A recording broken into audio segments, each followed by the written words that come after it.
almadıktan sonra zaten aramayanların duası kapalı. akıllanmadıktan sonra işi olsa sende ki yani bense seni beni yok.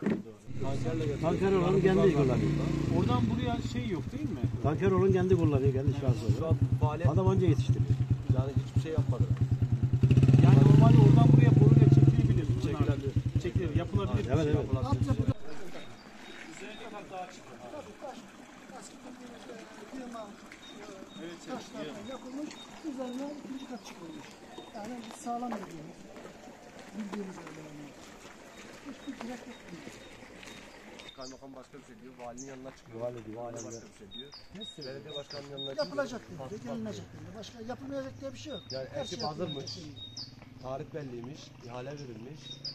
Ama hasar tespit olmadan Sadece bize olmadan, hasar tespit olmadan bana ihaleyi söyleme. çok sıkıntı yani, çok sıkıntı. Onun havlusuna gidecek. Yani öyle olmaması. En büyük sıkıntımız Ortalama mesela kaç tane tuvalet gider buraya? Böyle bir şey olsun. 15-20 tane lazım. 15-20 tane. Çünkü bir toplu yer orada var, orada iki tane kalacak. Bir torba bir çadır yerleri var. Böyle olunca sıkıntı yaşıyoruz. Yetmiyor yani, tek noktalar yetmiyor. Ondan sonra her yerde sıkıntı var. Herkes bir şeyler istiyor. Onlar da olmuyor. Kendi cenazemizi kendi elimizde çıkardık. Ne afet Eviniz nerede? hiçbir şey yapmadık. Evliyiz. Şu eskiler biliyor Hiç kimse musun? kalmadı. Aa şurada Üstüne takım yolçunlar evlere bakıyorlar. Gelip bizim burada içeride Burada kimle buradasın? bakmıyorlar. Burada. Enkazda en çok olduğu yer burası. Babam var. Kimse gelmiyor. Babam var. Sahipsizlik Annem var. yani. Abilerim var. Ablam var. Aşağıda yüklemek Yani biz şöyle diyeyim. Suriyelilere girmeyip biz vatanımızı terk etmek istiyoruz. hasar tespitine gidiyor. 71, 73 lira. Biz şey yapalım, biz bir görüşelim. Yardımcı olmak için biz özellikle söyleyeceğiz. Vatandaşımızın bu konularda ihtiyacı var, eksikliği var. Çoğunda var. Gerekirse Ya yemeği, sıkıştıracağız. Sadece benim için değil, çoğunda var bu sorun. Şimdi icra makamı bu anlamda devletin kurumları. Evet. Biz ancak diyeceğiz ki bakın burada siz bunlar yapmışsınız ama burada eksiklik var. Burada vatandaşın Sizden de mağduriyeti Allah var. razı olsun hocam. Siz Estağfurullah, de biz işte de onu bunu- öğretirseniz biz de Evet. bunu belki rahat Eyvallah. alırız. Şimdi Allah şöyle razı zamanında olsun. bakmıyor Sağ desek olsun günaha canım. gireriz. Yok, yok. Kıyafetiydi, ihtiyacıydı. Her şeyimiz her şey mevcut. mevcut. Bir tek bu Çok yer şükür. yatak konusu yani yatak gelmiyor sadece. İnşallah bu günleri atlatırız. Anladım inşallah. Evet. Var mı böyle bir ihtiyaç yani işleyişle karşılaştığınız problem, sıkıntı var mı? Valla bilmiyorum. Benim hanım devlet hastası. Ben götürüyorum oraya. Adamlar dedi bir kere var artık. Valla ben götürdüm. Ben getirdim. Ben götürdüm. Allah hayrınızı kabul etsin. Tamam. Nasılsınız? Bir sıkıntı yok inşallah. Hoş geldiniz. Eyvallah. Elhamdülillah. Ailede vefat yok inşallah. Yok çocuk çok. Maşallah. Üyesidir. Parti üyesiyim. Arkadaşımız Gençlik Kolları Genel Başkanı. Diğer il başkanlarımız telefonla görüşüyor. Gençlik Kolları Genel Başkanı. Evet. Yani sahayı geziyoruz arkadaşlar. Biz istiyoruz ki amcacığım burada ülkenin, milletin, halkın menfaatinin en iyisi nasılsa biz onu yapalım. Varsa yanlışa yanlış diyelim ama bunu yıkıcı bir şekilde değil. Düzeltici şekilde söylüyorum. Tamam. Doğru yapılana da destek verelim inşallah. Tamam saygı duyarım. Allah razı Böyle olsun. siyasetçiler can feda. Allah Biz razı şimdi olsun. zaten amca oluyoruz. Yani çok aramızda bir şeyimiz yok. Eyvallah. Hürmetle. Amca oluyoruz. Allah razı olsun. Sizden de. Teşekkür ederiz. Allah'a emanet. Çok geçmiş Allah olsun Allah inşallah. razı olsun. Bizi özellikle yerelde görelim. Halkın durumu, Biz ihtiyaçları de böyle var mı? konuştuk. Ya da böyle- iyilik şeyleri nasıl? Onları Beni de tespit edelim. zannediyorlar ki çok hiçbir yardım almayayım. Bu çadırda bir başkasına utanıyordum. Çadıra da gelemedim. Arabada yapıyordum. Onu. Utanıyorum. Bir aklıma gel dediğinde öyle geldim. Eyvallah.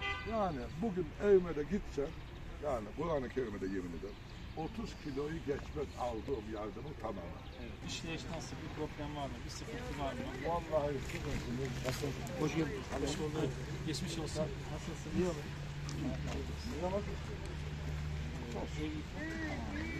Yok.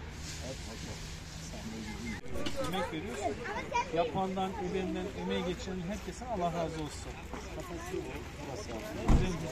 Allah hayırlı kabul etsin. Millet de yavaş yavaş gelmek üzere. Tekrardan kolay gelsin. Arkadaşlar kolay gelsin. Allah'a emanet olun.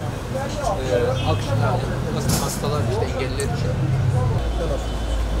Tamam. Mesela onun en büyük sorun neydi? İhtiyacı sayıp gidemiyor, uzak, tek bir bölgeye kurulmuş, diğer çadırlardan dolar gelmek.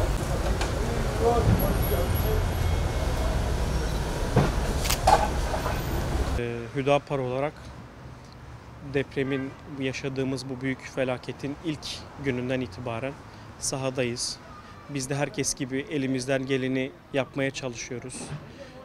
kardeşlerimizin, vatandaşlarımızın yaralarını sarmak adına elimizden ne geliyorsa ortaya koymaya çalışıyoruz, gayret ediyoruz. Özellikle bugün de Genel İdare Kurulu üyemiz Sayın Ahmet Kararslan'la birlikte gezdiğimiz bazı yerler oldu. Hatay'da, İskenderun'da, Hassa'da, Kırıkhan'da. Tabii burada şahit olduğumuz bazı manzaralar var. Kimi zaman üzüldük, kimi zaman sevindik. Yani sevindiğimiz nokta burada kenetlenmiş olmamız. Herkesin bir şeyler yapmak için buralara geldiği, elinden gayreti ortaya koyduğu bir durumu gördük. Bu manzara karşısında tabii ki sevindik. Burada birçok sivil toplum kuruluşu faaliyette bulunuyor.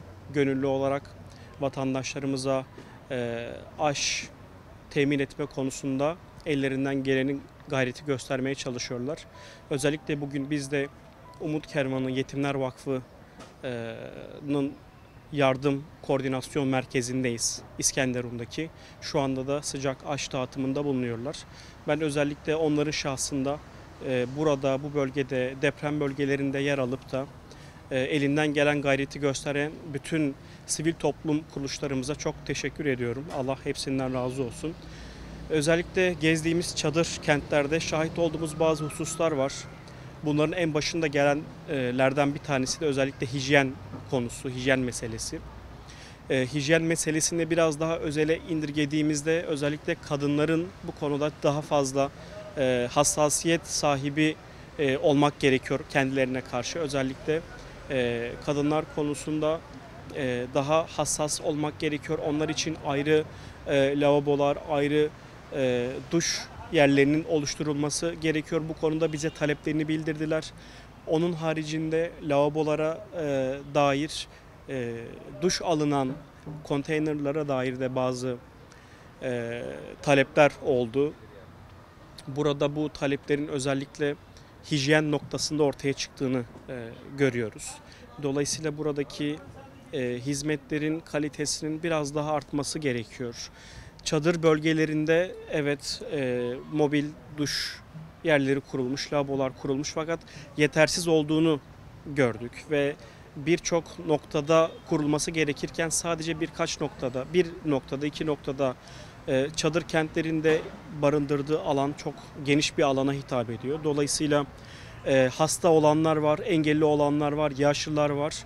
Gidemiyorlar, erişemiyorlar. Dolayısıyla bu problemlerinin dile getirilmesi gerektiğini ifade ettiler. Biz de burada sizin aracılığınızla bu taleplerini özellikle yetkililere tekrardan aracınızla iletmek istiyoruz. Bu sorunlarının halledilmesi gerekiyor. Çok STK yemek hizmetinde bulunuyor fakat özellikle bazı noktalarda tek tip yemeğin özellikle 20 gündür, 21 gündür yenmesinden dolayı bir rahatsızlık var.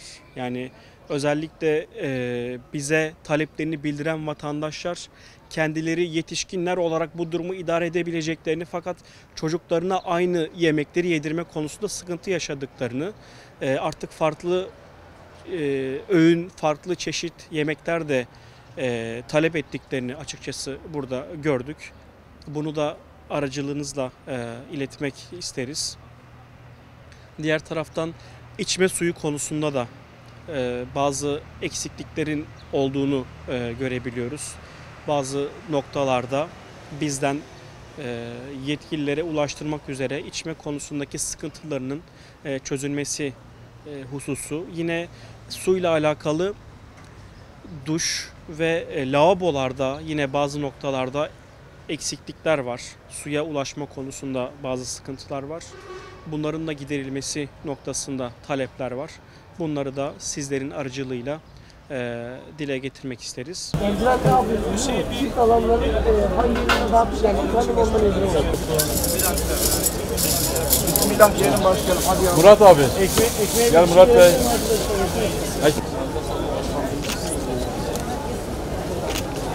Sayda atıyorlar. Tam olarak ne çıkacak?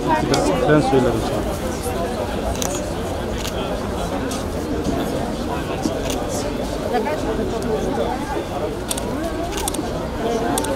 Evet.